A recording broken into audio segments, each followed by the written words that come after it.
Welcome to SmithWeekly Discussions, an occasional program for our members of SmithWeekly Research. Please note this program is a private discussion, and everything contained herein is for entertainment and educational purposes only. With that, we hope you're in a comfortable position, along with your favorite beverage, to enjoy the discussion. We remind our audience to examine our show notes attached to each of our shows to better understand how our program functions. Before we go to our discussion today, we want to say thanks for questions coming from our audience at SmithWeekly, including Yarcy S., Justin H., Casper J., Cindy W., and Brent S. On SmithWeekly Discussions today is Mr. Brandon Munro. Brandon is the Managing Director and CEO of Bannerman Energy, a Namibian-focused uranium project developer advancing the Etango 8 conventional uranium project, which is a DFS stage project looking to enter finance and construction soon. Bannerman is listed on the Australian Securities Exchange under the symbol BMN and also on the US OTC markets under the symbol BNNLF. Brandon, it's been a while. Welcome back. Yeah, thanks, Andrew. It's great to be back on. Absolutely, Brandon. It's good to finally do a program for the audience and get a little bit of your voice out there in the sector to kick the year off. Can't believe it. We're already touching February here, but why don't we start out with just a general overview. You're well respected and well spoken, pretty much a class act, I would say, in the uranium sector with respect to understanding of the inner workings of this sector, which for some people is quite complicated to sort out, especially if you're new, which we do have new audience coming in here day by day. But I'd like to get your position on this current market and what you see coming down the pipe for 2023. Well, thanks for the kind words, Andrew. It's been more than a decade in the sector, and I have had the opportunity, the privilege really, to get quite close to the inner workings of this sector and this market. And it is complicated. There's no question about that. It's an exciting time in uranium. It really is. And if we were having this conversation a couple of weeks ago, we might be a little bit more subdued. But as we go to record today, we've just had 3 days in a row of Sprott Physical Uranium Trust back trading in net asset value premium. And I think that signals for the outside world what we're seeing inside the sector.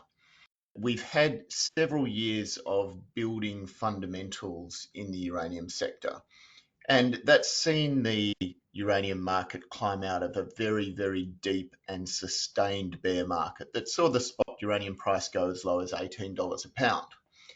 Now we've recovered to so far circa $50.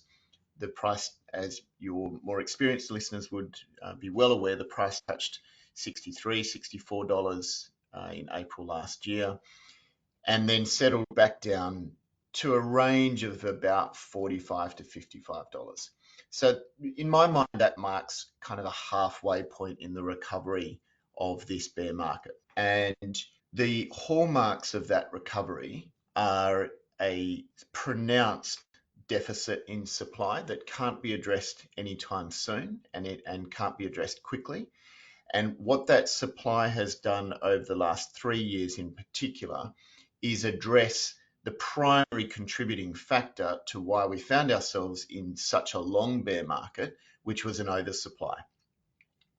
And that normalization, which has taken a good few years of deficit to address, has suddenly been amplified by physical financial demand, predominantly through the Sprott Physical Uranium Trust, but also through Yellowcake, listed in the UK. And we mustn't forget the emerging impact of ANU Energy, which is a Kazakh product that's again raises money to buy physical uranium, stores it into the longer term, and they will soon be marketing into the Middle East. What that's done is that's played a big role in absorbing some of this excess supply that's built up during this bear market. But more importantly, what it's done is it's absorbed what's been known in the industry as mobile inventory. So mobile inventory is material that counterparties either don't particularly want, they had too much uranium and they were just looking for a better opportunity or higher prices to get rid of it, or it's material that has been sold by producers that don't have a lot of interest in maximizing the value of their uranium. Now, you might say, well, why would a producer be in that situation? And the clear answer is because it's an insignificant byproduct. And a good example is Olympic Dam, where it's a gold copper mine first, produces quite a bit of uranium, but it's a rounding error to its owners, BHP. Now, what the Sprott Physical Uranium Trust has done is it's absorbed potentially even all of this mobile inventory that's been sloshing around the sector. And as per the Sprott Physical Uranium Trust initial objectives, they wanted to achieve price transparency. They, in a fairly opaque sector, what they wanted to ensure is that the spot price reflects the willing buyer, willing seller dynamic on a day. And for various reasons, it hadn't been doing that for quite some time. We're starting to see that now. We've seen in the last 3 days the uranium price edge up because of buying in the spot market and because it has tightened up, and there's the usual flows of material into the spot market. That's flows from intermediaries and other market participants. There are still producers that sell into the spot market, but it appears, and the industry view is, that the distortionate effects of an oversupply of excess material that's sloshing around just looking for a home has now been largely, if not totally, removed. Now, why is that important? Well, it's important because that is a foundational setup that will make 2023 very, very interesting for the uranium sector. For two reasons. One is we formed a foundational price in the range of $45 to $55. That's not enough to bring on the supply that's required in this sector. That's very clear. But equally, market players, including the buyers of uranium, the nuclear utilities around the world, it's very clear for them that we won't be going back to certainly $18 uranium, but we won't be going back to $30 uranium or even $40 uranium. They understand that this is now the new base, and most of the utilities that I talk to understand that it's a base from which there's likely to be significant price growth over time. And of course, that tightening of the spot market so it functions in a more transparent way, functions in a less distorted way, where buying and selling is what determines the price, not secondary factors such as inventory management. That is a very important foundational start to 2023, because that will influence the other major mechanism in this market, that's the term contracting price. And it's a term contracting price that determines the financing and construction of new mines and the development of new supply, which is what this sector needs in the context of a significant deficit, as I've talked about, and very, very significant demand growth, particularly fundamental changes and very exciting changes that have occurred to the prospects of nuclear energy just in the last 12 to 18 months. I think that was a great way to kick it off. Do you think the broad market, where we are, we saw 2022 broad market pretty much affected indirectly the uranium market? Other factors also challenged things in 2022. What do you see in terms of the broad market impacting this sector in spite of these incredible fundamentals, which again, you and I have been in this sector quite a while, you obviously longer than I have, but this is the most compelling turnaround I've seen in terms of fundamentals of any sector. What's your thoughts on broad market impacts? Yeah, it's a great area for discussion, Andrew, because there's a paradigm here. On the one hand, I can make a really strong argument for the fact that nuclear power, and therefore a uranium investment, is highly defensive. And perhaps we can come on to that. But on the other hand, the uranium sector is so small that it can't swim against the tide. So the broad market definitely affects the sector, and the choppiness and uncertainty and concern that we've seen in broader markets has brought both uranium equities down. It's affected the trading of uranium as a commodity, and it's also affected the capacity of physical investors such as Sprott and Yellowcake to continue to fulfill their ambitions in the sector. So going forward, I think what is the main variable on the trajectory of the uranium equities perspective here is not so much what's happening in uranium. That is very, very clear. It is more of a broad markets perspective. Now, because nuclear power and therefore uranium have got such good defensive qualities, I think we're back into a highly asymmetrical risk reward or upside downside risk pattern, similar to what we saw when uranium was trading at about $30. It was hard to see much downside on the uranium price, particularly over time, and there was significant upside. We're back in that situation because uranium's trading circa $50. Hard to see substantial downside there, and most market players fully recognise that. Still extraordinary upside, particularly when you start to analyse some of the more optimistic demand growth assumptions or demand growth scenarios. What does it take to fulfill that potential in the short term? And I'm talking in weeks and months. It takes a level of broader market stability so that uranium can simply swim in the direction it needs to swim. It's not being pushed to one side by equities in the broader market or concerns about the Fed or whatever other inhibitors investors have got taking action. And those inhibitors, the most easy to understand form of that would be investors into, say, the Sprott Physical Uranium Trust.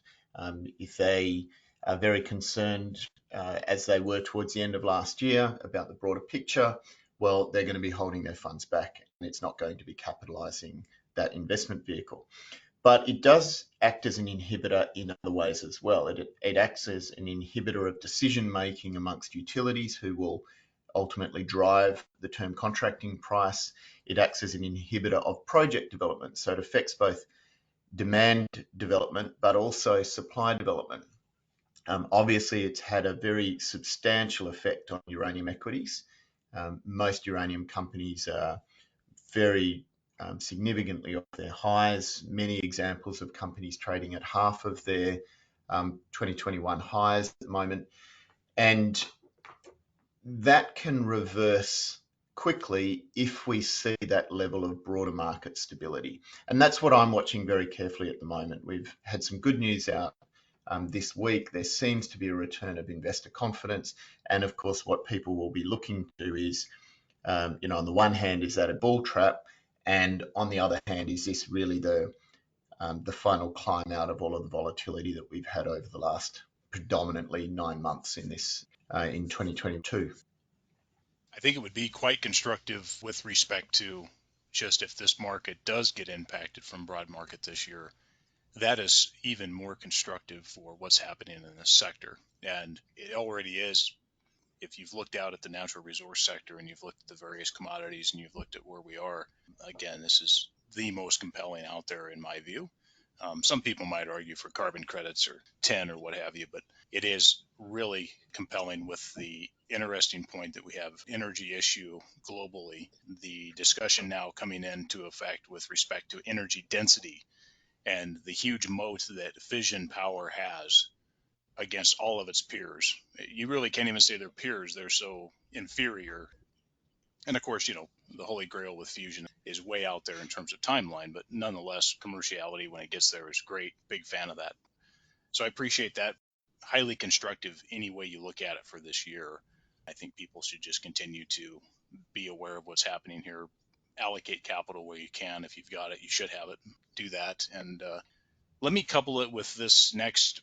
Get your take on the Ukraine-Russia war. This has been escalated recently with the supply of additional weapons to Ukraine and some other things that are happening. We don't need to really discuss here on this podcast. That's not what it's about, but it's going to escalate. Wanted to get your thoughts on that war. Obviously, we know a lot of the impacts that have come into the fuel cycle, but also what do you think happens next? Because this story isn't over. And of course, the war, very unfortunate, isn't over either. What happens next in the war? There's a number of different scenarios, and I don't have a view on probability. You've got scenarios ranging from a surprise peace accord that could be around the corner as we approach the anniversary of this war, anniversary of the invasion, right through to a real dig-in scenario.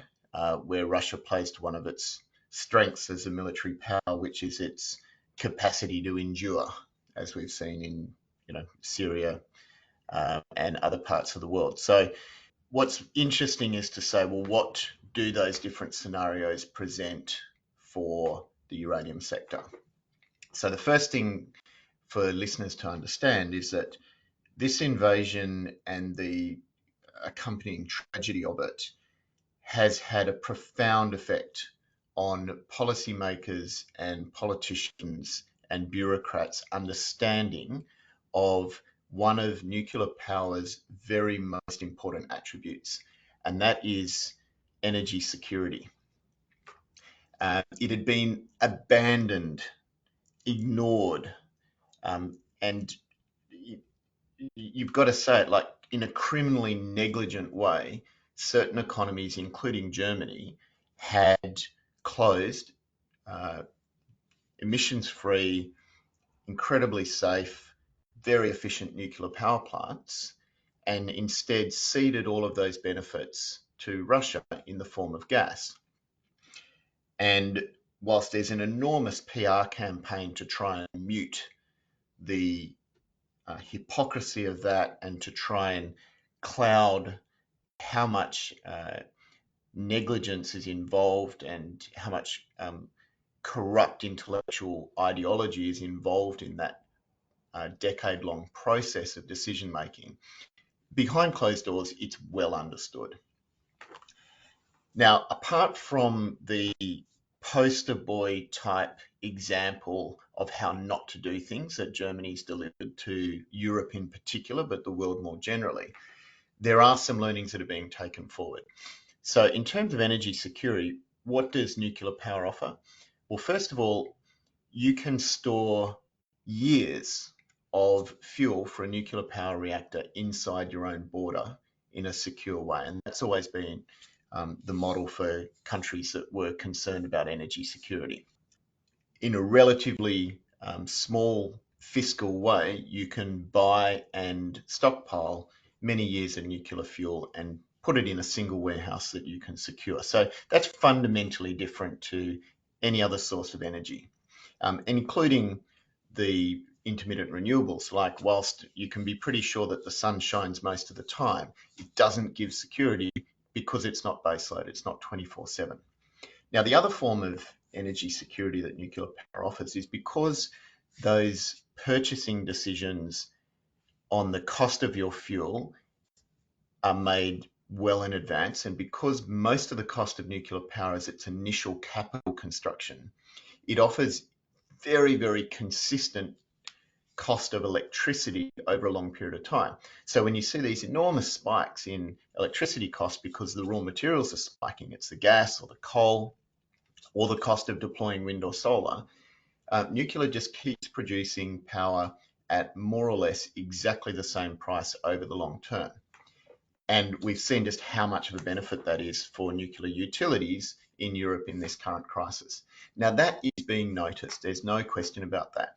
And it's come as a bonus attribute or a bonus to the emissions-free credibility of nuclear power that had already gained momentum after COP26 in particular and continued in COP27. So the general acceptance was already open for nuclear power, and now we've had driven home in tragically dramatic fashion the realization that any serious economy, any serious developed economy, and any seriously ambitious developing economy must have nuclear power if it wants to have any prospect of energy security. And what it also does is a number of secondary effects, in particular the cost argument. So we're in this remarkable situation in 2023 where the remaining holdouts of anti-nuclear sentiment, they've realized that they just can't win people's minds on safety anymore. They can't win people's minds on fear-mongering anymore. So they're trying to apply an economic argument. Now, if you have a weakness in your energy security, whether that's a commercial weakness because you're too exposed to volatility of energy prices, electricity prices, or in particular, if it's some sort of geostrategic weakness, as has been blown wide open in Europe, courtesy of this war that, let's be really clear here, Germany has significantly contributed to the pretext of war here by making Europe utterly vulnerable to Russian energy. Now, those little weaknesses, the cost of those becomes so substantial that any argument about the relative cost of nuclear power versus intermittent energy sources, for example, is blown into utter irrelevance. So, for example, the cost in the UK of energy subsidies. Now, this is just what's being paid back to the consumer so that households don't get bankrupted by soaring electricity prices. The cost of that in 2022 could have built 6 large-scale Hinkley C nuclear power plants. That's 1 year, and that has achieved zero. You put that money into building nuclear power plants, you've got 60 to 80 years worth of cheap energy once the capital's paid. But this is just simply putting your finger in the dike. This is just a band-aid. This is just stopping a political or social backlash. Those numbers are being understood by policymakers around the world. And whilst it hasn't yet found its way into the mainstream media, and whilst they're still being very cautious about testing the political waters, talking about it in public, behind closed doors, that's had a profound effect on the way that policymakers are viewing the prospects of nuclear power. That's having a rippling effect throughout the industry. So that's the basic setup. Now, if you then start saying, well, what are the different scenarios? Well, there's a scenario in the Ukraine war where we see an ugly escalation, and that pushes down an increased chance of sanctions in the US. It opens up a chance of sanctions, and when we say sanctions, we're talking about sanctions against Russian supply of components of the nuclear fuel cycle, predominantly enrichment, but also conversion and uranium itself. It opens up the opportunity or the possibility of sanctions in the EU, and it pushes the trend that's already very evident of a bifurcated market. So you've got Russian side and you've got the EU/US side, and we will see markets that are largely separated. Now, that's all very positive for uranium. It's particularly positive for either Western uranium producers, US, Canada, Australia, and it's particularly positive for neutral uranium producers. And the only substantial example in the world of that is Namibia, which is where our project is. So we watch this very carefully. That's an escalation scenario. Even a surprise peace accord scenario is positive for this sector. All of what I described a few minutes ago is baked in. You know, no one's going to suddenly go, well, phew, we've got peace in Ukraine. Isn't that great? Let's forget about energy security. We can go back to 10 years ago when it was ignored. That's just not going to happen. The scars are running deep from this tragedy and this brutal conflict. Then if you go to a scenario which is a prolonged war, so years of conflict there where perhaps Russia's objective is to totally destabilize and wreck Ukraine, so it can't be a NATO threat. It's just going to continue to emphasize everything that I've just described from a nuclear power perspective. It will continue to entrench the bifurcation, even in the absence of direct government involvement via sanctions. The impact on the uranium sector will be twofold. One is the demand growth that we're already seeing in nuclear power will widen the supply deficit that we've got at the moment, but it will also create special opportunities for new entrants because we've got two factors that are demanding new supply. And so new entrants as in a Bannerman with our Advanced to Tango project. You've got the commercial demand, which is coming in because we've got a deficit and prices are going up and all of those things that are visible with macroeconomic analysis of the uranium sector. But then you've got the geopolitical driver, the pull factor, where countries who are increasingly investing their energy security in nuclear power realize that you absolutely have to have the uranium. And the uranium sector is a very, very small sector compared to electricity subsidies in the UK or the EU or just about any metric you can imagine in the context of this discussion. The uranium sector is tiny. So the importance for a uranium mine like a Tango coming online to make sure that the West has got additional diversified sources of uranium supply is enormous and is an order of magnitude greater than whatever the dollars and cents cost of constructing and financing a mine is and producing uranium. So both of those factors work heavily in the favour of bringing on new supply and will certainly provide a lot of momentum towards what is the more visible metric that incentivizes supply, which is the uranium price. It's a pretty good way to cover this off. The history is compelling. I would just encourage people to look at the history of this, and it's very interesting what's happened here, and neither side is innocent. Anyway, with respect to how this impacts the awareness with respect to energy security, I'm actually a little bit disappointed in some of the responses coming out of certain nations. If this doesn't wake you up, I'm just skeptical of the ability to govern. But hopefully this will result in some notable changes with respect to policy. And of course, the whole return to nuclear with respect to even looking at the US build out from the 1970s to 1990s, that 20-year period of a build out, which was substantial, 70 reactors, pretty impressive period of time. So hopefully we'll get back to that a bit, and also making the argument that really when you weigh the total life cycle of nuclear power from the mining side to recycling remediation, that you could make an argument that this is net negative at the end. For the sake of time, let's move on here, because I know there's lots of other exciting things to chat about, and Bannerman specifically I want to get into. Term contracting, you mentioned that earlier. Obviously the underpinning of these new development projects at a price that works for the project is going to be key. And the term contracting at that price that is suitable to kick off these projects is the most important thing that's before us, especially us developers out there. But we saw a nice uptick in volume in 2022. The preliminary numbers are north of 110 million pounds under term. 2023, you see more, less, the same? What do you think?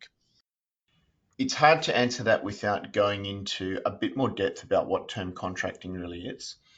I say that because you've got different forms of term contracting, but the numbers and the volumes all find themselves in the same bucket. So a £100,000 extension under option to an existing term contract that was written 6 or 7 or 8 years ago still finds its way into the volumes that you've mentioned in the same way that a brand new contract might be that's written with a new producer who's planning on coming on board in 2026. But from an investor point of view, tracking the difference in those is profoundly important. Most of the volume that was written last year and even the year before was in the form of off-market contracting. That, for example, would be an existing producer goes to an existing customer and they have a negotiation. It might be something like, look, would you mind rolling over that contract? Can we enter into another contract? Same terms, maybe different pricing, but it's quite an easy process as far as these negotiations go because the parties know each other. They know what they've just dealt with in terms of the contract that's either being duplicated or is coming to an end. As I say, in many cases, there's options built into those contracts. So it's not even a negotiation, it's just an election. And there's been a lot of contracts that have just simply been extended and rolled over. So if they're market related with their pricing structure, it comes down to what is the appetite of the producer to write more market related contracts and what's the appetite of the consumer, the utility, to accept more market related contracts, as opposed to some of the other pricing mechanisms. So that's a relatively organic, relatively easy process that doesn't give you a lot of data about the shape of the development of this industry. It just tells you that producers have got more to sell, and which they of course do because they're continuous mines, and the consumers have got more to buy, which of course they do because they're continuously operating utilities. Where it gets really interesting is when you go to the other end, which is term contracting of utilities with new suppliers. So it's a new relationship, it's a new level of due diligence and understanding, it's bringing on a new diversified supplier with a, generally speaking, a more intensified pricing negotiation, because the objectives of the two parties are quite different. So from a new producer's point of view, their primary objective is going to be writing term contracts that will satisfy financiers in whatever form that is. And so they're going to want to have more structure. They can't just simply say, well, we'll take spot plus $1 at the time of delivery, or whatever the whatever a pure market-related contract might look like. It becomes more important to them where they write floors into their contracts, where they write ceilings into their contracts, if they're dealing with some of the other mechanisms like base price escalated, and if so, do they escalate according to CPI, or do they need to escalate according to something else because there's so much cost inflation in the mining sector? As you can imagine, there's a stark difference between those two extremes, and there's a range of contracting that sits in the middle. And what's telling for me is more how much of that latter form of contracting do we see. And that's going to be that, and I can't predict that in a volume sense to answer your question directly, Andrew, because it's a function, first of all, of the price evolution in this sector. There's very few new producers of any volume that we can take notice of that will be willing to come into the market at based off current spot prices. So we need to see prices develop before the producers will be willing to start entertaining serious contracting. We also need to see the risk profile of the utilities evolve so that they are prepared to take a proportion of their portfolio and put it with a new producer where there's uncertainty about delivery timing, there's uncertainty about when they go into production, there's uncertainty depending on how complex the mining is. There's often uncertainty about how long commissioning will take. That's where our project has a real distinct advantage because it's so conventional. It's heap leaching and it's open pit and it's at surface. So for us, once we've actually initiated construction, we've got, in a relative mining sense, we've got a lot of certainty about that delivery timeframes. But not all mines are that simple. We're arguably the simplest prospective uranium mine that's in development at the moment and around the world. So there's other extremes on that.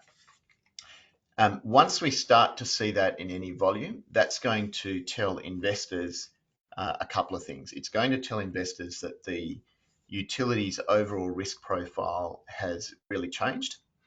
And that risk profile, on the one hand, it relates to their appetite for new mines, but equally it relates to their capacity to pay higher prices. So it's a forward indicator of their willingness to entertain much higher pricing regimes going forward. And it also tells you that whilst the spot price might give you one data point, which is what it's been traded at a particular time, it's also telling you that the more opaque data set, which is what the calculated portfolio value of these term contracts is, it's definitely gone up because you've got aspiring producers who are happy to enter into these deals. So you get a kind of a calculated reported term contracting price, but it doesn't give you a lot of information as an investor. It just tells you typically that it's at a premium to the spot price. The real indicator is when aspiring producers start to enter into these contracts because their board is sufficiently comfortable that there's X amount of value in these contracts that they're prepared to now commit legally to delivering this uranium going into the future. That's something to watch. In terms of the speed of that evolution and therefore the volume that we can expect in 2023. First of all, it's going to depend on price growth in the spot market and the obvious pricing pressure that puts onto term contract negotiations. But it's also going to depend on the utilities' levels of distraction in other parts of the fuel cycle. The reason why predominantly term contracts were written in this very streamlined, easy type of approach that I described at the outset is because utilities are utterly distracted on securing other components in the nuclear fuel cycle, most significantly enrichment and conversion right now. Only once they've actually removed that distraction and secured those part of the components will they then look further upstream to uranium. And we need to see that independently of price evolution before we're going to see the next contracting cycle develop. And that requires a lot of analysis of what's happening in enrichment and what's happening in conversion, which then takes us back to the discussion we had about bifurcated markets and the availability of Russian material and what sort of effect that will have on the utilities decision making. So not an easy one, Andrew, and sorry for the long answer to that, but hopefully there's something there for listeners to understand that you do need to take a slightly more nuanced view than just simply looking at the pure volumes and saying that's good or that's bad or that's great. Yeah, I mean, it certainly indicates a bit of direction, and definitely the improving numbers are good. As you know, it's very difficult to get all the data to separate out these various demographics, new client contracting, existing flexes, all the different things that we've seen options being exercised. It is definitely indicative of sector health, the SWU price, the conversion price, the lack of infrastructure and capacity at the conversion and enrichment segments of this market. You have to be excited for that in a way from the investment side that this has to be able to get that attention, it has to be price. And we're certainly seeing that transpire right now in the fuel cycle, and it's yet to come for uranium in a bigger way. Not to say an uptick from $17, $18 a pound uranium to where we are today isn't a good thing. We've certainly seen improvements here, but there is a lot more work to do on the upside. The comments that you make with respect to just being able to get these contracts underpinned with new developments and then the risk profile of utilities, when you look at the market for suppliers, Brandon, we've seen risk in majors. We've seen risk in just being able to get mines up and running. We've seen the Kazatomprom risk profile come out here recently. So the uncertainty and the risk is very high. That's where some of these new juniors come in to help, I think, alleviate, at least diversify, even though there is risk. So we'll see what happens and transpires here. And one of the other things I would note is Bannerman has been reluctant to enter into term contracts at prices that are maybe entry-level pricing, if you will, or pricing that is difficult to justify. We've seen some other peers out there do this, but what is Bannerman's view with respect to pulling the trigger on term contracting when it makes sense versus some of these other projects that have taken down some contracts that you and I would probably look at our information and consider in the best foot forward approach with some of these and say, yeah, these guys might be breaking even. We'll see in the cash flow statements. But what's your position with respect to committing Bannerman under a term contract? We've been at this project for 15 years, Andrew, and what I've strived to do is ensure that our shareholders understand that we're prepared to be patient longer to ensure that we get a sustainable result for the mine and therefore our host communities and all of our stakeholders in Namibia, but also an appropriate return for shareholders and investors and financiers. It's interesting what you say about conversion and enrichment prices or SWU prices. They're a fabulous trailer for the uranium movie that's soon to be released, aren't they? I mean, they are a look forward as to what we can expect with uranium. And conversion prices are up circa 400%. Enrichment prices are up circa 400%. Utilities are paying that because they need to, and they're almost paying it willingly at the moment because the competitiveness of other energy sources have been totally blown out of the water. So these prices, when you look at it as the contribution to electricity cost in a nuclear power plant, are minuscule compared to the blowouts in coal, in gas, even in storage or renewables, the differences that we've seen in recent times. And that just underlies the price inelasticity of nuclear power to the individual components of the fuel cycle. So the sector does have the capacity to allow the uranium movie to play out as a sequel to conversion and enrichment.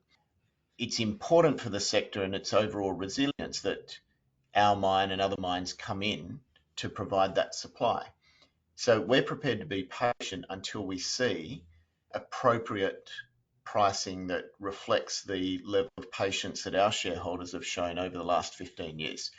And I say that in comparison to some other companies where they've got other factors that probably put them on the timeline in a more acute way. Sometimes there's licensing of factors or other forms of social licensing within country that put them under pressure. Sometimes it's their own setting of expectations that puts them under pressure.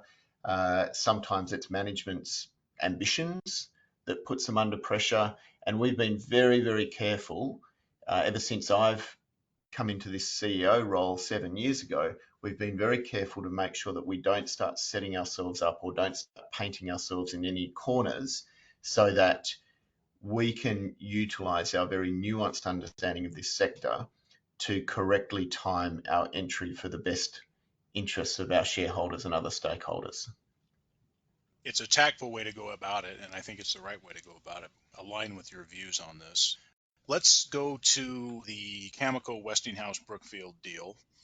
Thoughts on that arrangement, and what impacts does it have on the juniors? So first of all, I love it. I think it's a masterstroke by Cameco. It does change the nature of the company, of course, and there'll always be secondary impacts that Cameco is managing with that. Makes it less pure play uranium. But Cameco have already been in the fuel cycle for decades, so it's not as dramatic as a pure uranium company going into other elements of the fuel cycle. They're simply enhancing that side of their business. In terms of its impact on the sector, very, very positive for a couple of reasons, really. The first reason that's astonishing but shouldn't be is that Brookfield Renewable, which on some measures is the largest private investor in renewables in the world, have now invested in nuclear. As I say, it shouldn't be surprising because nuclear, as you pointed out, it's got the lowest cycle impacts across a range of measures, including carbon, even compared with solar and wind. So it doesn't surprise you and me, and it shouldn't surprise people, but it has surprised people. There's no doubt about that. And that's now opening the door to vast amounts of green money that has had to stand up and take notice of what Brookfield Renewables has done by funding this deal and investing in 51% of Westinghouse. You can't overstate the importance of that going forward. It has the potential to be a paradigm shift in the availability of capital to this sector, and in particular to the nuclear fuel cycle, not just the construction of reactors around the world. Now, the second thing that it's done is it's secured Westinghouse's future as a nuclear services provider. And that's very important to the sector in a range of different ways. Like, for example, Westinghouse is the lead fabricator to start displacing Russian fabrication for VVER reactors in Central Europe. That's just important for the stability of Europe and gives those nuclear utilities options. They don't have to go to Russian fabrication to supply their late Soviet era reactors, but it also gives them the option to buy their uranium where they want. It doesn't have to come from Cameco, whereas the Russian deals were always very much bundled up. So from a new producer such as a Tango and Bannerman, that means that has broadened our market with the opening up of those, in particular, those Central European utilities. And what it's also done in a more broad sense is it's hit the news wires. Like, it is big news. Generalist investors are seeing this across their tickers. It's obviously had a big PR machine behind it. Cameco is the market leader, and as much as we are a minuscule little sector, it does add balance sheet, it adds liquidity, it adds oomph to the market leader in the uranium sector. And I think also, look, it's going to change the way ultimately that Cameco does business in respect of being a uranium producer, in respect of being a miner. And I think that will open up opportunities for smaller companies such as ourselves. I share a lot of those same points, and we've discussed this a couple times in our letter, and an upcoming letter we'll be discussing it again. Further details and ideas surrounding this. Brookfield Partners' removal of Westinghouse from bankruptcy in 2018, I think, was the initial thinking with respect to the group there and their opinion on nuclear. And then, of course, it's materialized down the road here now at today's transaction. Bring up another point. The Rosatom order book for turnkey nuclear is absolutely incredible, even in spite of the war, compared to anybody else with their turnkey reactor program worldwide. This provides the competition back to the West a bit with this transaction, creates competition with Orano. And so I think it is very good. It shines a light on the sector. It brings forth some questions with respect to who's going to supply uranium in the future down the road here. And I think that's a big opportunity for juniors to step into that space as well and, show their worth, if you will. On a related topic, Brandon, we've seen some interesting mergers out there. This one included Cameco, Westinghouse, Brookfield. A few other transactions happen out there in the sector. Any comments at this point with respect to M&A activity? Well, it's good that it started. I think long on the record saying that the uranium sector has been its own worst enemy through being so splintered. When you've got a large splintering of particularly early stage projects, because of the pure market mechanism and where they get their capital from, i.e. stock exchanges, the messaging tends to be highly optimistic. And the utilities receive that messaging without a sufficient level of skepticism. It's a bit different once they're advanced projects like ours. You can't do a definitive feasibility study credibly and have that optimistic glean on it. It really meets the reality test once you put a definitive feasibility study out. But when it comes to the early stage, a utility could be easily forgiven for looking at all of the press releases and think, wow, we're going to have so much uranium coming down the chute at us in 10, 15 years' time that we don't need to worry. Now, as mining investors, we fundamentally understand that it's nothing like that, and that it's only a tiny proportion of those stories that will ever see pounds in the can, that'll ever even make it to the advanced definitive stage that has taken us 15 years to get to. And so the consolidation is very, very important, because obviously the cream rises to the top and we start to see the building of pipelines and portfolios in place of potentially competing projects. So I like it. I think it's good for the sector. I think the sector needs more of it. And ultimately, it's good for both sides of the equation, because utilities won't be dealing with one-off mine lives. Not every mine's got the luxury of ours of offering multi-decade production that will match off the life operating spans of many nuclear reactors. A short-term mine is a short-term supply that doesn't match well with the demand profile in this sector. So building pipelines is one way that utilities can engage with a counterparty that will be there for them in 30 years' time. In terms of, I suppose, our view of consolidation, it's evolved a lot with the advancement of Etango, and in particular, the repositioning of Etango when we reduced the scale from 20 million tonnes to 8 million tonnes. So for people new to the Bannerman story, for many years we were developing Etango at the largest viable scale. And that would have seen an average of 7.2 million pounds per annum come into the market. Now that's enough for 17 to 18 gigawatt style reactors. So, we were ready and willing to be a very large player in the market, but it came with a big capital cost, and that capital cost had the effect of eroding investor confidence during the bear market. It was multiples of our market capitalization at that stage. And what we started doing in 2019 is looking at how we could reduce the size of the project And we were very fortunate in one attribute in particular, and that's that our ore body is outcropping. It sticks out of the ground. So in the early stages, in the first 60 million pounds of production, we've got a very low stripping ratio. And that meant that we could defy the typical bulk tonnage mining mantra, which is bigger gives you more economies of scale, makes you cheaper. We could work within that smaller stripping ratio and actually produce a far more economic project at a smaller scale, which can then be expanded. So that's had two primary implications when we talk about consolidation. The first implication is that we've now got in the Etango 8 project, we've got a definitive feasibility study that's fresh off out of the engineering firm. So it's viable, it's current, it hasn't been eroded by price inflation or uncertainty or any of that. So that's current, and it's staying current through our front-end engineering and design process that we're engaged in at the moment. And it's viable, it stands on its own 2 feet. We don't need consolidation as a company to bring that to market. The other thing is, unlike most other projects, we've got an inbuilt optionality in the form of expanding our own project. So if we want to increase our production in a few years' time, well, we could acquire another asset and increase production from a different production centre, or we could increase production at Etango. And we know the ore is there. Under our previous development scenario, 20 million tonne large scale, we defined 130 million pounds of reserve within well over 200 million pounds of resource. So we know the material's there, we just need to mine it faster.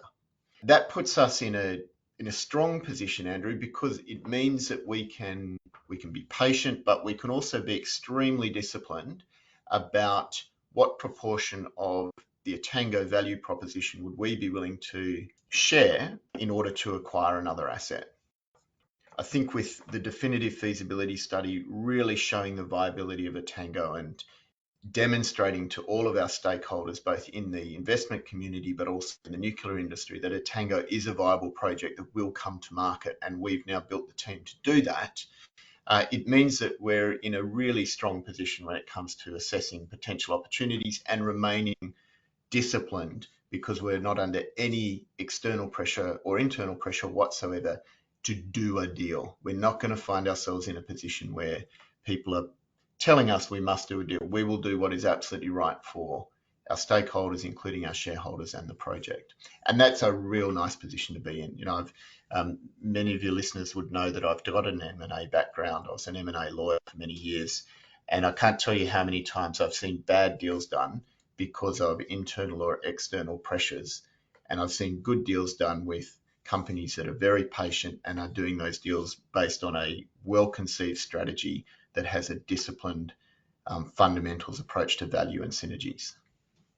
I think that's well said. The market seems to agree here over the last couple of years.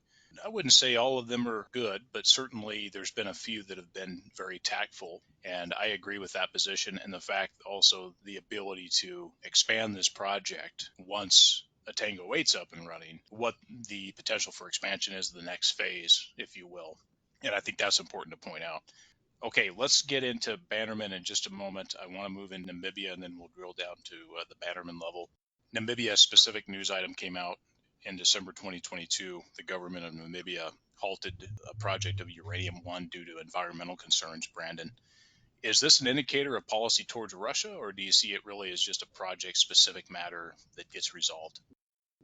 It's project specific. It's in a very new discovery. It's well away from the existing uranium production base in the Orongo region, and it's in a very different environment politically and ecologically to where uranium is mined in Namibia at the moment. So first of all, it's project specific.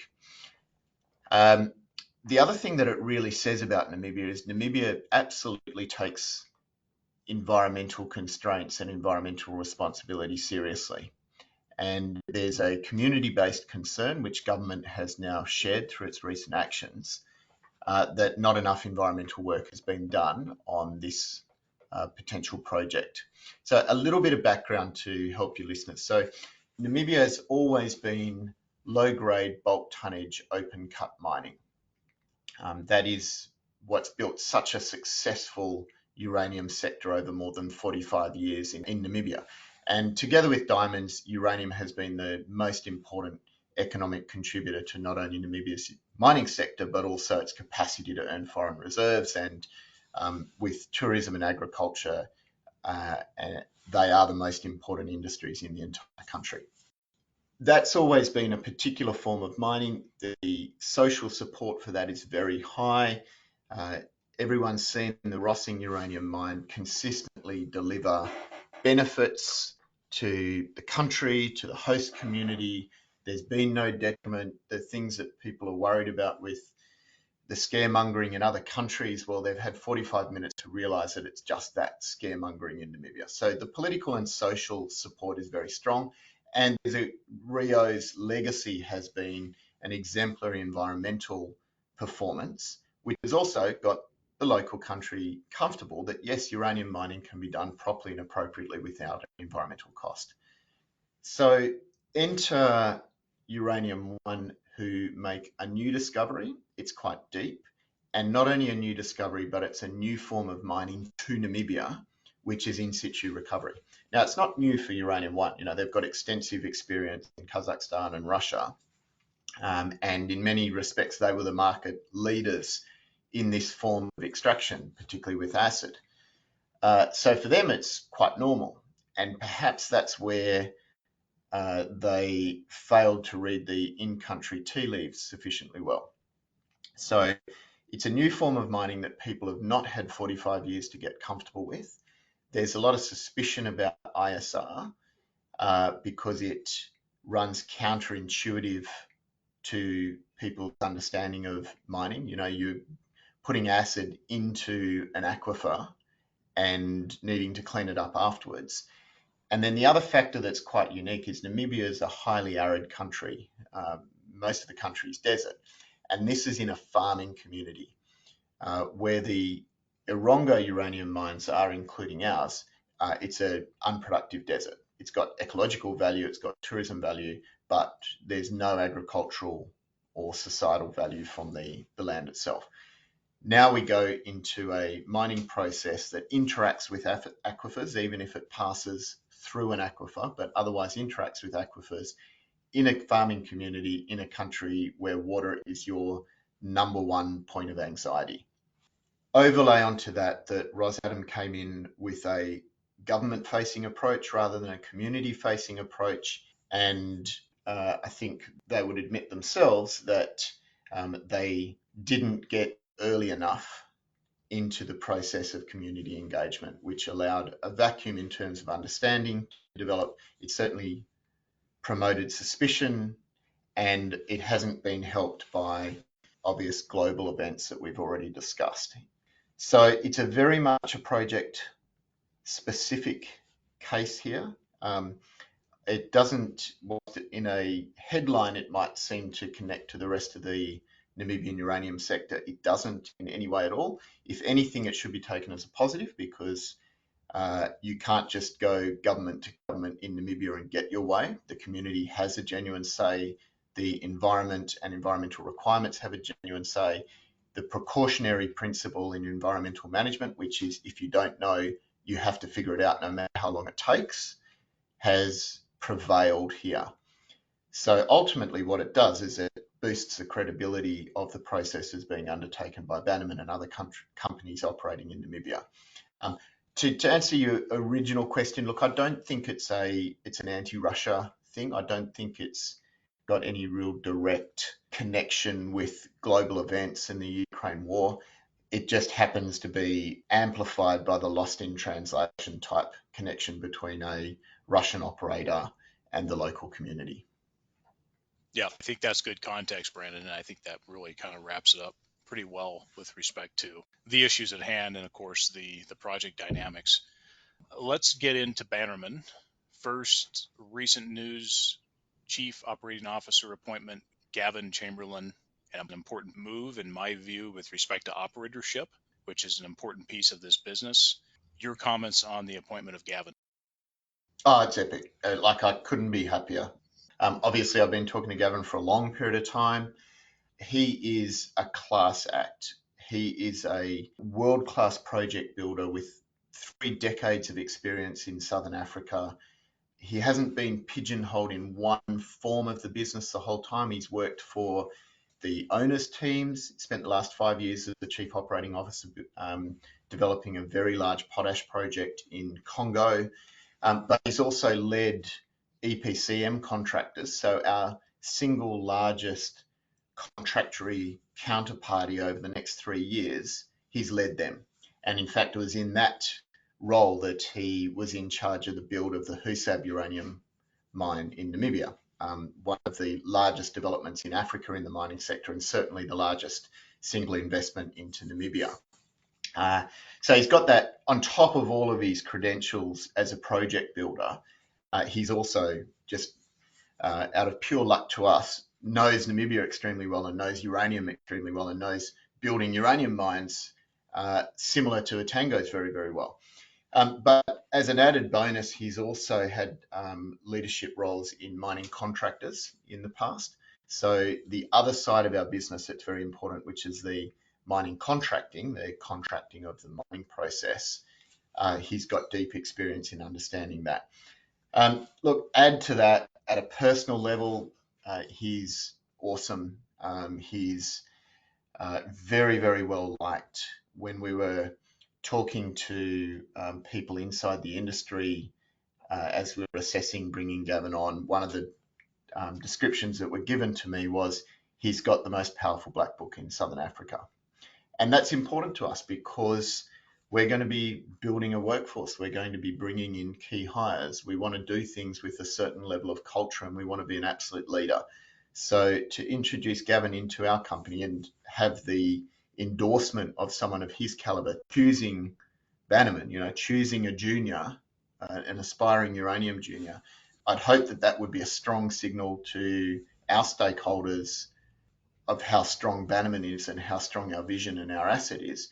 But by the same token, it adds tremendous value to us because of his capacity to now assist our operational management in building the project and building the team. So, Andrew, I couldn't be happier. He starts tomorrow. I'll be seeing him in Cape Town where he's based on Sunday and Monday next week, and we'll be spending the next 2 weeks together onboarding. So it's a big step forward. And I think in a broader sense, Andrew, what we can now say, now that we've got that project builder piece of the puzzle locked in Gavin's form, we've got very strong operational experience. We've got strong and deep uranium credentials that go back decades through Mike Leach and Werner Ewald in Namibia. We understand Namibia extremely well. We've got a CEO, i.e. me, who's lived in country for more than 5 years. And now we've got an expert project builder who's got the biggest uranium mine in Africa to his name. You can't say that we don't have a world-class uranium team now.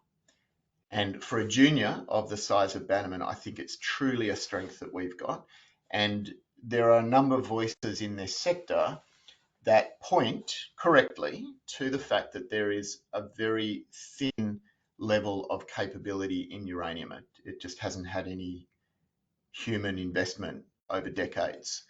And so building a genuinely credible team is a very, very difficult prospect in the uranium sector. And we have one of very few of those teams now, particularly now that we've added the final piece to the puzzle through a very strong project builder in the form of Gavin Chamberlain. I think this is great, and there's going to be a lot of value come out of this, and I'm excited to see what additional staffing comes up here. And this obviously is a big piece to be able to dedicate that role to further bringing on the staff to get this actually underway at site. Before that, we've got the challenge of financing, which falls back on your plate, Brandon, which is going to be also exciting to see how you move this forward. And I think this adds a lot of confidence with respect to the investor community, the seriousness of Bannerman moving this forward, not just doing the classic, put our best foot forward and hope someone comes and picks us up. Given what you said about talent, that you have to carry these forward with the talent that you can obtain and the team that's already there. I don't think people should discount your capabilities and a number of other folks on the board and also the management team. Let's stop at that for a moment, and I want to come into the Etango A definitive feasibility study that was put out. I want to say it's saturated the market for about 2 months now. Talk about the results, and also why don't you bring this back to the pilot plant that was constructed and the testing that happened there with respect to backstopping the credibility of this DFS? Thanks, Andrew, for bringing this up. So we released the DFS in December of 2022, so roughly 2 months ago. Going back to our earlier conversation, this is a definitive feasibility study on the 8 million tonne per annum development scenario, the initial development scenario. When it comes to an expanded scale, we've got a DFS that was done in 2015. Now, obviously, some of that's out of date, but all of the test work level, all of the technical work, all of the resource drilling, all of that was done at that much larger scale. So the expansion scenario that we talked about has had definitive level work done so that we know we could expand to that level. It's been a game changer for our company for the reasons we talked about before. It's a development pathway that gets us into production much sooner with lower development hurdles. It's economically viable at lower uranium prices. We've still got all of the leverage and the torque to uranium prices because of the scale of our deposit and that expansion capacity. So it sets us up in a very, very strong way for what uranium is going to deliver over the next 6 to 18 months. It enhances our leverage. And now that we've got it at a definitive level, we're in rarefied air, Andrew. There are very few projects around the world of this scale that have a definitive feasibility study per se, but in particular that have got one that hasn't gone stale on the shelf. And in such a dynamic capital cost and operating cost environment, they go stale on the shelf in a year these days. Okay.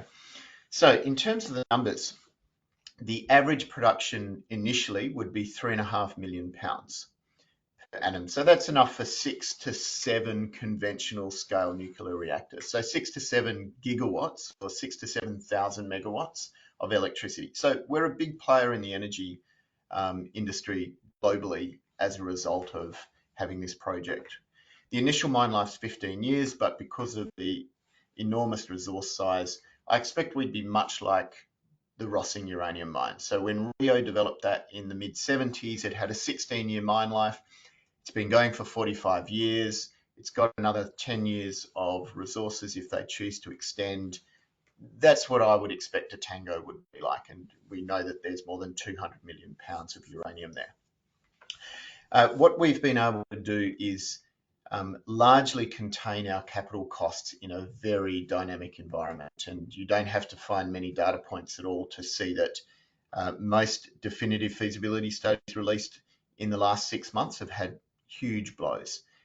We managed to keep it to about a 15% increase, and that included some further de-risking, a $10 million investment in a proposed acid handling facility, for example, that will produce other benefits as well. But importantly, we were able to reduce our operating cost by about 5%. So essentially, we were able to maintain the economics of our August 2021 PFS in the face of an industry that's got runaway costs in many different respects, including for producers such as the biggest in the world, Kazatomprom. Very, very happy with the result, highly credible result. The lead engineering firm was Wood PLC, prominent in the nuclear sector, one of the leading mining engineering firms around the world, certainly the leader in Southern Africa. At a holistic level, Andrew, really, really happy. So what does it mean for economics? Well, at that initial mine life of 15 years and at that initial production of 3.5 million pounds, we end up with a life of mine stripping ratio of 2.22. So that's low, but it starts very low, as I described before. With our heap leach demonstration plant that you mentioned, we've demonstrated over operation that spans years a consistent and fast leaching in the plant of 93%. Now, we've applied conservatism to that because this is a DFS, and so we've used a processing yield of 87.8% with low acid consumption. So that gives us 53 million pounds of total production within a mining reserve of about 60 million pounds. We've used a base case price of $65 a pound. And, I'd remind people that the spot price touched $63 less than a year ago. So we think that's a very reasonable assumption to base your baseline economics on. Cash operating costs are $35 a pound and a pre-production capital of $317 million US dollars. That delivers at that base pricing a post-tax NPV of $209 million. And that's at a discount rate of 8% and an IRR at 17%. That's the minimum incentivization that we would require, a contract portfolio that balances that out over time at $65. But you would have gleaned from the early part of our discussion that that's not where I have my sights. And so we published a upside case assumption of $80 a pound, which I think is far more realistic based on my analysis of the sector and what is required to bring on sufficient supply, even in the short term, to meet this growing sector deficit. So at that $80, what it does to our economics is that, well, it increases the cash flow by 69% because of that leverage factor that we've got. That all goes to the bottom line and government royalties. So it increases the IRR to just short of 25%. The NPV explodes from 209 million to 435 million US dollars post-tax. And our leverage continues to increase exponentially from there because every consequent dollar less royalties and taxes goes to our bottom line. If you then start to, as an investor, start to work with whatever upside scenarios you're working with, the volume and the expansion capacity and the known pounds in the ground mean that we still maintain extraordinary leverage to the uranium price, particularly when it's calculated as a proportion of our current enterprise value. I think those are pretty good results despite the market conditions and, of course, the cost escalations we've seen in the mining sector. I mean, you've seen, let's dust off some of these other reports that have been held by some of these other development juniors that haven't been touched as far as revisions. I think it's pretty safe that you can tack on 35% easily without breaking a sweat. Most of these numbers aren't going to come down. The nature of this business, the nature of the markets here, and the currency health that we're dealing with here, I don't think is conducive to significant reductions. Yes, we might see a little bit of comebacks on some prices in the short term, but I don't see that it's going to hold. And overall costs are going to be higher. The $80 price point, more than viable. We've had some varying opinions on this, but definitely that this would move quite a bit higher from here. With respect to the reception of the DFS, I understand there was a divergence on the reception, depending on the investor demographic we're talking about, whether it's an institution or maybe a retail investor, and the views that came out on this. Talk about that reception in the market, and then also contracting profile, how you guys would approach filling the book on this project based on the phase one, the Tango 8, if you will, and what portion of that book you guys might leave open for opportunistic events moving forward. Yeah, so the professional investor reception was very strong. So our institutional shareholders, the analysts who cover us, other institutional investors that I've been talking to, their sentiment was very similar to the way that I described it. It's a great result, highly credible, puts us into rarefied space in the sector, and it's a very solid asset that's got credible, honest numbers that from a professional investor perspective, you can now judge the project and its prospects on. So that was all very positive. They liked the way that we presented the information. We presented a lot of information. We disclosed very openly. It's easy for an analyst to check his or her own model because of the level of disclosure that we've provided. And that was all ticks in the box. I didn't get a single negative comment from any of the institutional and professional investors I spoke to. When you say a divergence, if you were to judge our retail investor community simply by the comments on Twitter, then maybe there was a divergence, but I'm not sure that that's quite right to do. I think people who've got an axe to grind tend to become more vocal when your share price goes down. And the whole sector was in a period of decline at the end of last year. and we happened to release our DFS on a day when the whole sector was down several percent. Cameco was down more than 5% in the lead from North America that we received onto the ASX. And so our share price went down the same amount that market leader Paladin's share price went down.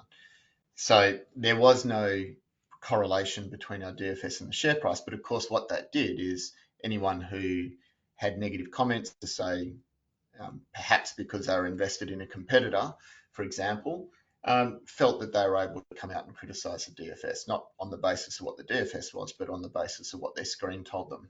And as I've just said, when we were tracking the market leader, well, that's utterly irrelevant.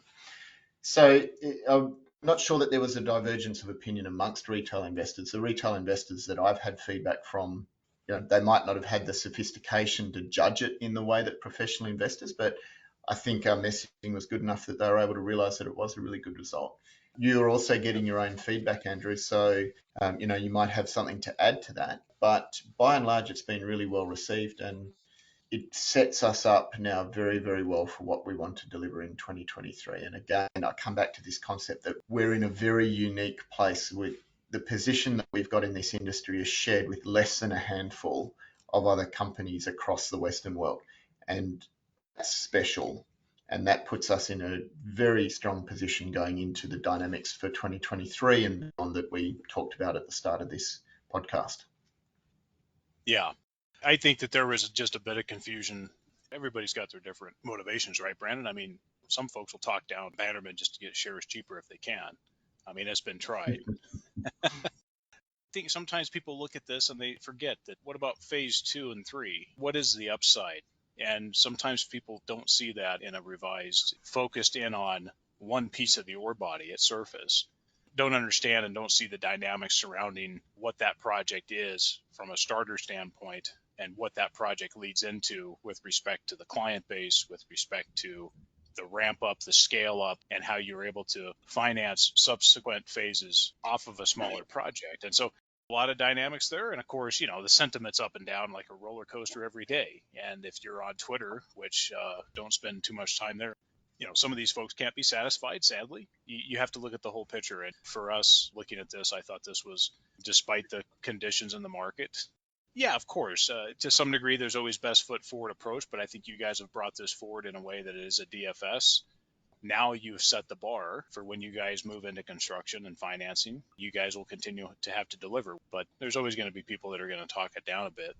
When the price starts running even further and excitement builds up and deliveries actually happen on the ground, it's going to be a difference.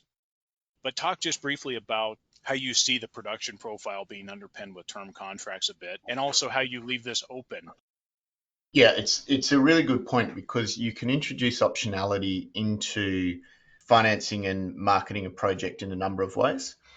So the bluntest way you do it is you leave a proportion of your production uncontracted, either to be contracted closer to production or closer to commissioning, or to be sold into the spot market at the time of delivery.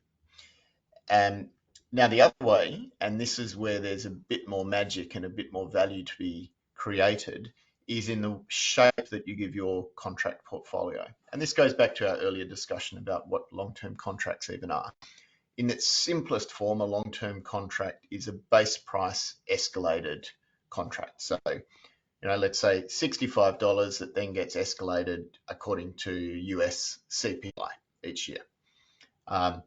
That's its simplest possible formulation. And then all of the other terms in the long-term contract are around delivery timing and the profile of the deliveries, how many £1,000 per quarter, all of that sort of stuff, delivery terms. Now, less and less contracts are in that very blunt, simple form. What they tend to do is have a market-related component, and that can be formulated in many different ways. And for a new producer such as ourselves, it would be important that we've got a floor.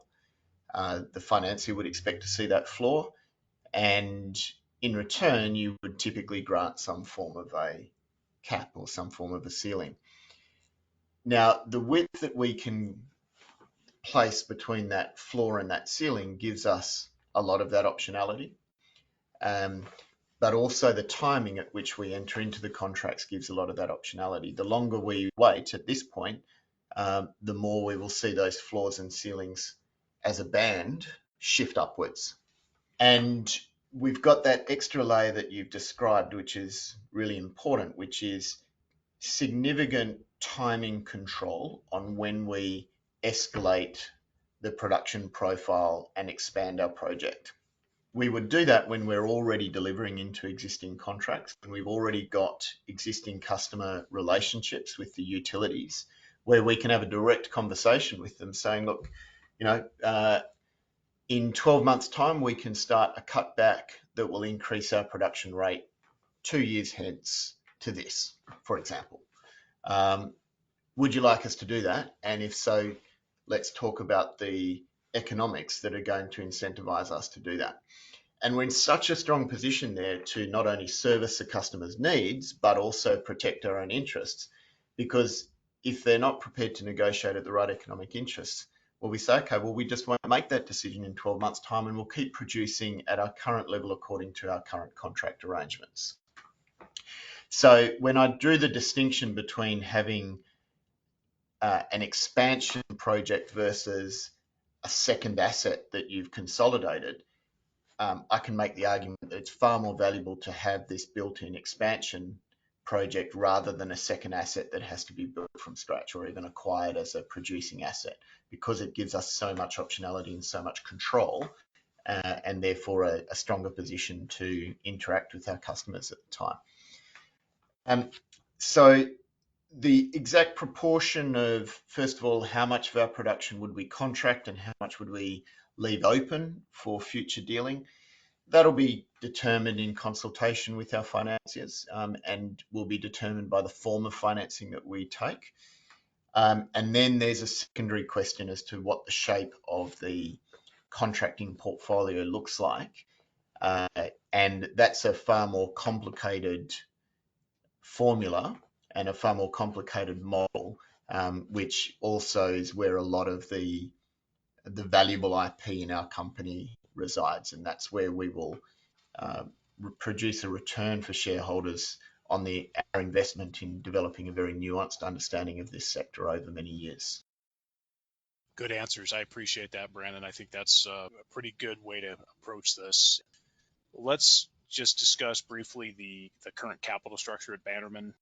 Just give us a brief on the current cash position at the company, talk about the shares outstanding, the ownership, and then also for some of our demographic in the audience, looking at financings, but I suspect there's probably no need to finance this year, but that's always a question people like to hear about, especially those check writers out there. Go ahead and give us a little bit of information on this. So, we're in a very strong cash position. We ended the DFS process with almost $50 million in the bank. So we're delighted with that, and we've been very careful that that doesn't wear a hole in our pocket, Australian dollars I'm talking. So that gives us the money to continue with the front-end engineering and design, move into detailed design if we need to, certainly to finance or engage in the financing, marketing work streams. So there's absolutely no pressing need to raise money. Ultimately, when we come to final investment decision, that's going to depend on how we actually structure the financing. So if we take the one scenario, which is a conventional financing of the project, well, of course, that's going to have a blend of equity financing and debt. There are other ways of financing this project that have been used in the sector in the past, such as offtake financing, advances on offtake, royalty stream financing. We don't have any external royalties, only government royalties, so we've got that door left open. So we've got levers that we can use to supplant the equity component of a financing structure. So it shouldn't just be an assumption that investors make that we will need to raise 40% of the equity. And look, the other thing that you really need to point out is we would be financing into a much stronger uranium market. So the other miscalculation that an investor might make is they might assume that it's X that needs to be equity financed for the development of this project at the current share price. Now, that's very unlikely. It's likely to be a substantially higher share price and therefore a substantially lower effect if we go down that path. The sector is particularly well structured for alternative forms of financing. So we've got a lot more potential to strike a deal that's different to a conventional financing where you raise 40% of the equity and you get 60% of the debt, for example. So that's something that we're working on, and we're acutely aware of equity holders' interests in this whole equation, and it's something that we are targeting and we think there's a lot of potential for. The balance sheet's very strong. We've got no debt. We've got that strong cash position. We've got 150 million shares on issue. So there's lots of capacity for that leverage that we've talked about to reflect in our share price as confidence comes back into the sector and as that macroeconomic perspective in the uranium sector starts to flow back into equities.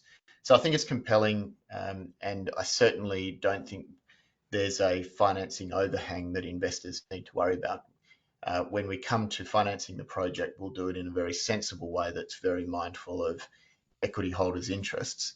And there are scenarios that don't involve an equity raising that are still out there that we're working on. I appreciate how you guys view the equity component of this, which is important for investors, and then also some of the unconventional comments as well, which I think it'll be interesting to see the creativity that comes out of that, Brandon. During mid-2022, Bannerman invested in a small rare earth focused company in Namibia, Critical Metals, listed on the TSXV. Talk about this transaction just briefly and how this will benefit Bannerman shareholders as well as synergies with Etango 8. Yeah, so it's actually very exciting because it's a very small transaction compared to our size. We have been careful not to promote it too broadly. That's the job of the TSXV listed company, Namibia Critical Metals. But it's nonetheless very interesting and something I'm very happy to talk about. So NMI has the Loftal project in Namibia. It's a xenotime project which is very unusual in the Western world because it's enriched with dysprosium and terbium. Now, for people who aren't deep into REEs, they're the heavy rare earths with yttrium and one or two other minor HREEs. Now, the reason why dysprosium and terbium are so important is together with NdPr, they are the permanent battery metals. As investors, we mainly hear about NdPr because that's what most REE companies have got, if they're lucky. Very few REE companies have got the heavies in the form of dysprosium and terbium, so they've obviously not inclined to promote them and talk about them. But they're every bit as vital as NdPr and far rarer. So there are only two advanced stage dysprosium terbium xenotime deposits in the Western world. The others, Browns Range, held by Northern Minerals in Australia. So Loftal's very unique in that respect. The fact that it's in Namibia, it's only a few hours drive from our Etango project, is important for us. We've known the asset for a long time, known it well. We know the management well. We know the in-country people well. We knew the shareholder well that we purchased the stake from, the strategic stake. So for us, it was a low-risk transaction. And importantly, it's financed by JOGMEC. So it's financed by the Japanese industry consortia into the future. And that means that first of all, it doesn't have a distraction risk for us. We can essentially be a passive investor in this company. But secondly, it doesn't have a development capital risk that's going to come back to us. It's not going to compete with Etango. Its financing pathway is very, very clear from here. And the NMI, the company that we've invested in, will find itself in the very fortunate position of having a 19% free carried interest at the end, with all of that financing risk and responsibility passed over to Japanese industry. We think it's really exciting. We think it benefits us, first of all, and specifically Etango. First of all, it means that we are a player in not one but two major resource developments of national significance in Namibia. We're the largest shareholder now in the Loftel deposit, and of course, we're the 95% shareholder in Etango. That increases our influence in country, it increases our responsibility, and it doubles down on all of the very positive attributes that we've grown in country in Bannerman over the last 15 years, right through to community synergies and some of the community programs that we've tested and developed in Bannerman, and now we've passed through to Loftel in Namibia. What it also does is it puts us on the strategic map ahead of various strategic bodies around the world looking more closely at uranium. So what do I mean by that, Andrew? Well, rare earths, and in particular heavy rare earths, dysprosium and terbium, utterly dominated by Chinese, as most people would know, and therefore they're getting a lot of airtime amongst various government and semi-government think tanks and agencies who are looking very hard at where large economies are exposed in a natural resources sense. And it doesn't get more critical than dysprosium and terbium. I really mean that. Like, if China shuts the door on that, major industries will be lost overnight because there is no substantial supply or supply of any substance really coming out of the Western world. If I put that in perspective, the pilot plant at Browns Range produces as much dysprosium as Lynas does. So market leader, they just don't have a lot of dysprosium in their REE profile. So for that reason, it's critically important, and this project is on the radar of all of these government agencies that are thinking about where could China have their industry by the balls. Now, it's really handy for us as an important future uranium producer to be popping up onto their radars, because there will come a time when their focus shifts from these more acute critical minerals to, oh, wow, we've got to run our economy on energy, and a large part of that energy is nuclear. And gee, we've only just realized there's a big supply deficit, and where's the uranium going to come from because we can't buy it from Russia anymore?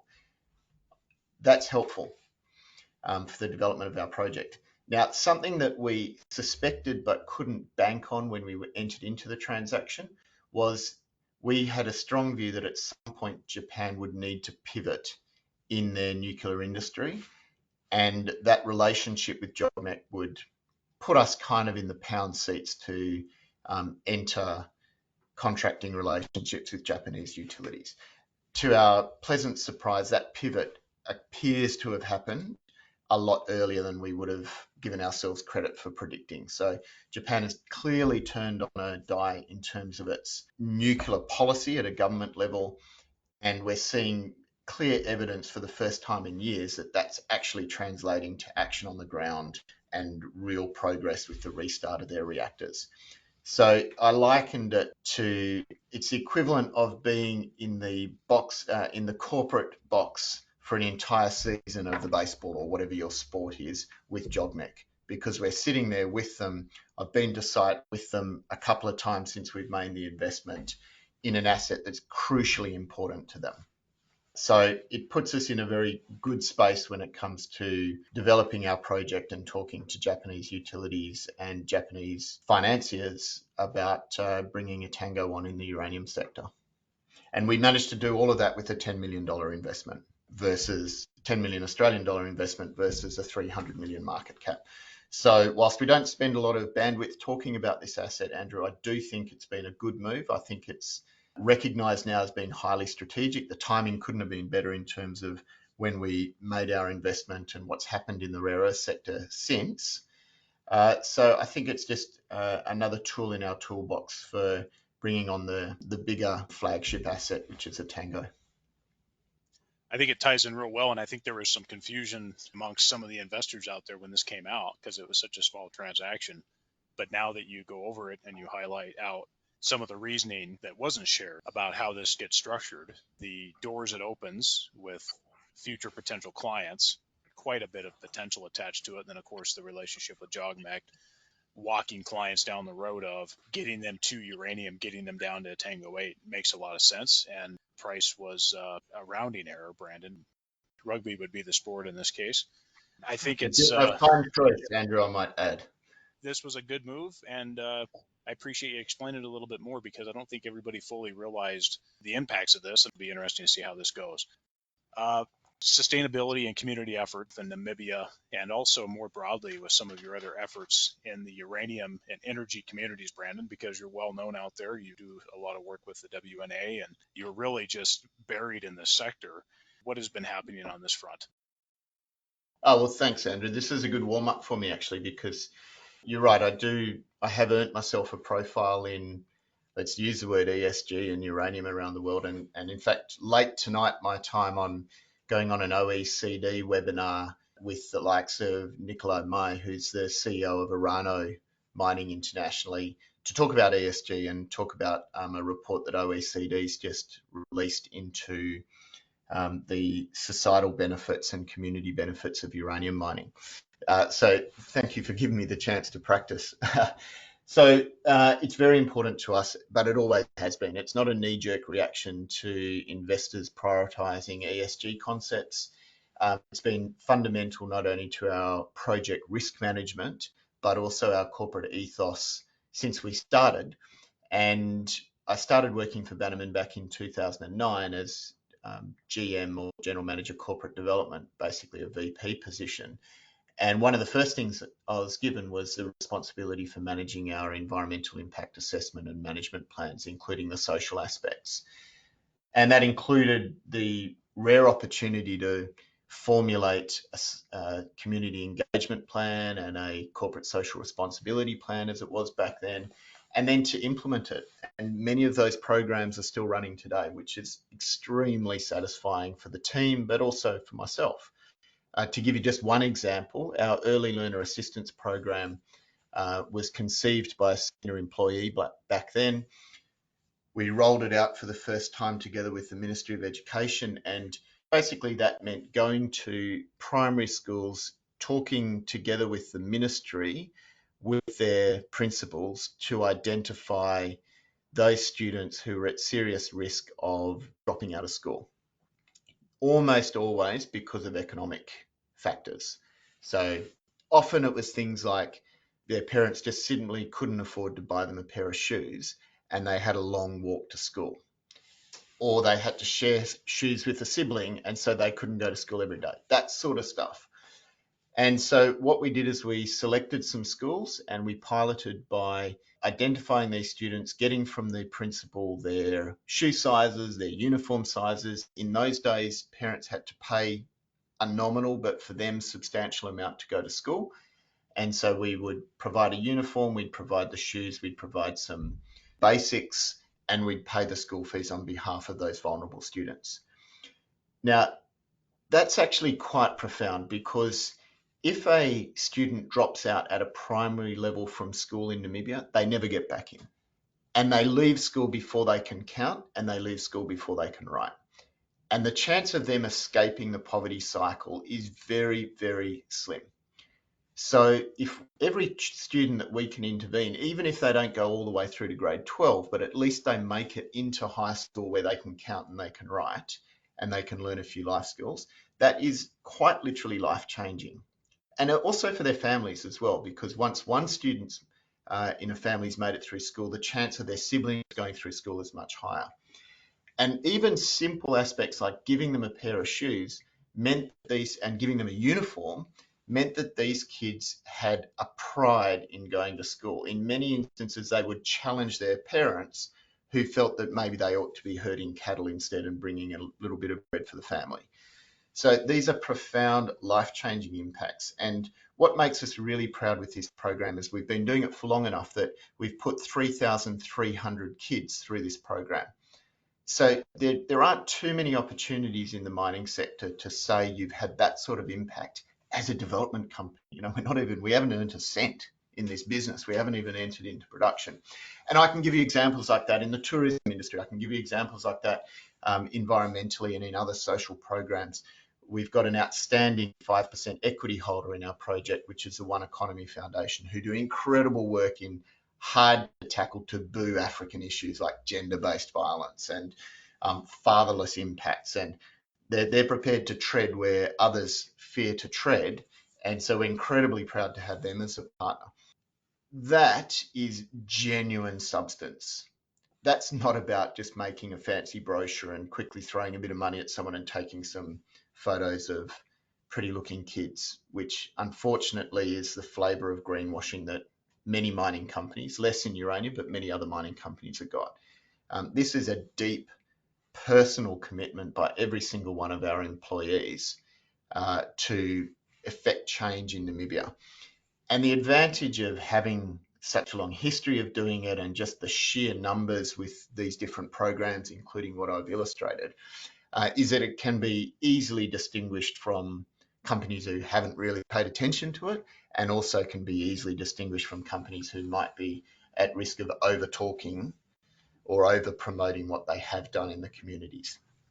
The government appreciates it, our investors appreciate it, our future customers absolutely appreciate and recognise its importance.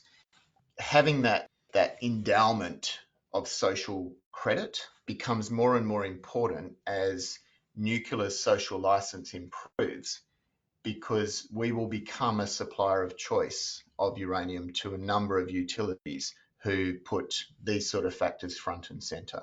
So it has a huge personal payoff. It makes it easier to recruit. The likes of Gavin Chamberlain, I don't think he would have looked at us twice if we didn't have this social credibility together with the environmental and governance and other factors. But he wanted to be a part of what we're doing because he believes in nuclear and uranium, but he believes in the way that we're doing it. So it has this benefit. It has a benefit in the way that we're going to be able to find customers for our uranium. And it has an unquantifiable but substantial benefit in the way that we've been able to attract and retain our social license in country. I think that's the right approach to go about it, because you mentioned both sides of the spectrum, the middle of the road approach, if you will, to doing it right, where the edges of the road are not doing it right in one way or the other, over promotion or not doing anything at all. And also just the fact that, again, even your time in the country, you didn't need the acronym of ESG to be able to do these things.